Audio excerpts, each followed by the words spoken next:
You worked at the front desk, okay? And tonight, you sell 100 rooms, which means 40 go unoccupied. Can you take those 40 rooms and add them to tomorrow night and sell 180 rooms? No. Because the rooms are perishable. What do I mean by that? At midnight, poof, the opportunity to sell those rooms goes away and you begin fresh the next day. An airplane, if an airplane takes off with 100 seats empty, can they carry those 100 seats over to the next flight? No. A cruise ship takes off and half the cabins are empty.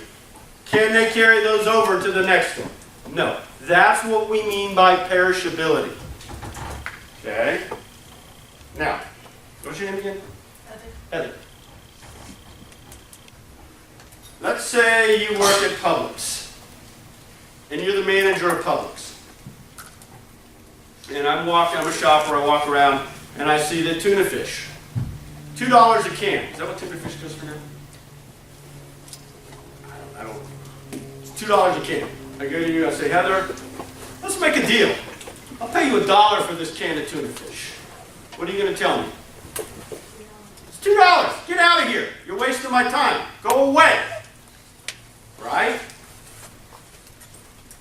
It's the business student. You work in the front desk. I walk in, and your hotel is half full. It's 11:30 at night. You've got 80 rooms unoccupied. I go to you and I say, how much are your rooms tonight? You say $200 a night. I say, I'll pay you $100. What do you say? Deal or no deal? Deal. Deal. Why? Because you're going to lose that room. $100 is better than $0 every time. If you say no and I walk out, you just lost the opportunity to put $100 in the revenue. What's the difference? Can of tuna in a room. Perishability. That can of tuna will be there tomorrow. That's why if you're the Publix manager, you say no, because someone will pay the $2 tomorrow or the next day or the next day. And if it's getting close to expiration, then you might sell it for $1. But the can of tuna fish will be there the next day. The empty room, I'm saying that wrong, the ability to sell the room that night will not be there tomorrow. That makes it perishable. You understand? I'm telling you guys really need to know these two because they will be on the test. So, let me ask you this. Is it harder to sell something that's perishable or non-perishable? Perishable. I agree. Why? Because you can't sell it today and you can't sell it, like you have a time limit. Time limit. Excellent. Okay? That's why Heather, the Publix manager, said, I'll sell it tomorrow, or the next day, or the next day after that. I'm not that worried. That can of tuna fish can stay up there for a couple months, and someone will pay $2 for it. The hotel room, on the other hand, the ability to sell it, no. Time pressure. That's every day, folks. You have to wake up every morning and say, put your game face on, and say, I'm going to sell all 180 rooms tonight. And if I don't, I've lost the game. Tuna fish, as long as I sell it by the end of the month. Yes, sir. I got questions. If like you make a deal like 11:30, you say at night, and but so if you make a deal like if you sell the hotel room like $200, you make a deal at 11:30 for the $100. So everybody will come to check in at 11:30, right? For the deal. I don't think so. I think most. Let me remember. I was a traveler, and I was tired and cranky. You think I'm going to sit in the parking lot for 5 hours waiting for 11:30 to check into a hotel room? Are you? No. Yeah. someone else's money. Like when I travel, you know, on the university's expense account. So $100, $200, you know, I mean, I don't stay at the Ritz-Carlton presidential suite, but, you know, I'm not going to wait in the parking lot 5 hours to save $100. So that kind of, I mean, that answer your question? Now, I've really oversimplified it. If you're really interested, you need to take my class called Revenue Management in the spring, and that's all we talk about is the right price at the right time at the right place. It's pricing, mostly hotels. So I could talk about this all day long. I will spare all of you from dying of boredom, though. Okay, but I could tell you all the theory about intangibility and perishability. Selling the right place, right time, right price. Okay, but do you understand why hospitality is different from business? Now, again, you know, I'm not knocking the business guys, and yeah, you guys care about service, right? And there are some things that you sell that are intangible, like advertising, right? And you do sell stuff that's perishable. But our industry, that's all we do. We're built on. Now, someone at this point should say, well, wait a minute, Professor Smith. Let's talk about the restaurant again and the steak, right? Oddly enough, the steak is actually perishable. But that's not what we're talking about when we talk about perishability in restaurants. Why are restaurants subject to the perishability of the tables? You are exactly right. The tables. How many of you have been turned away from a restaurant because all the tables are full? Yeah, right?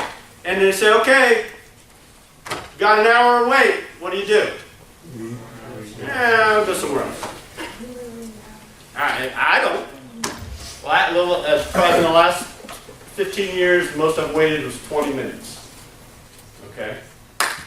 So do you understand now about intangibility and perishability? Why that is different for hospitality management and service. Our obsession with service. Starting to get a picture of where we're at right now? Good.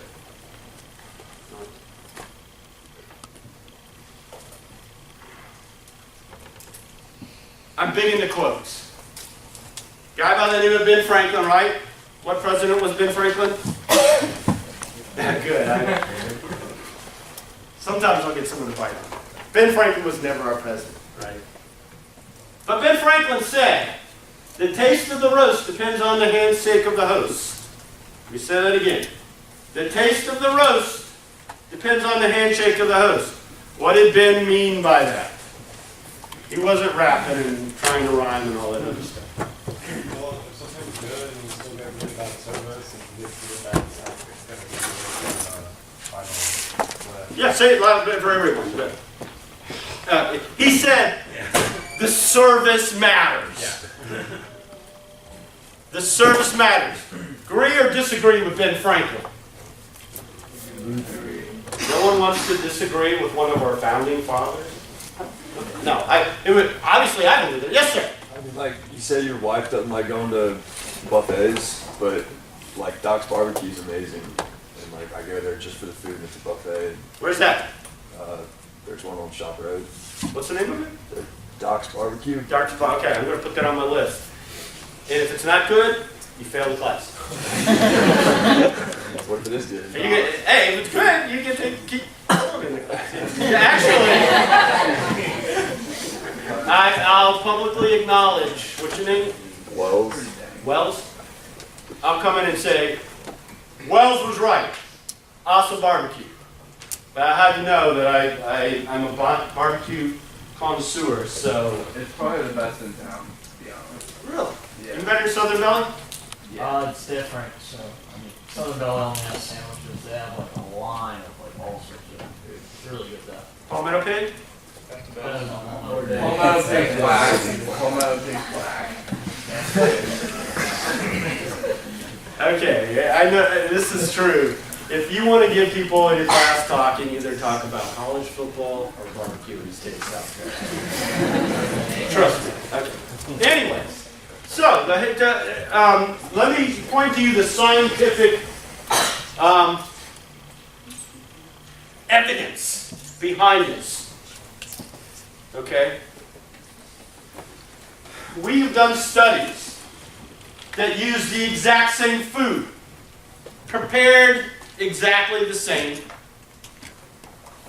and we've done them with excellent service, and we've done it with poor service. The exact same food. Tangibly, there is absolutely no difference in the food. How do you think people rate the quality of the food? Better with the better service. It doesn't make sense if you only look at the tangibility of it, because it's the exact same food, coming from the same kitchen, prepared the exact same way. People should rate the taste of the food exactly the same, but they don't. It's what I like to call the Scott Smith theory of golf course / ballpark hot dogs.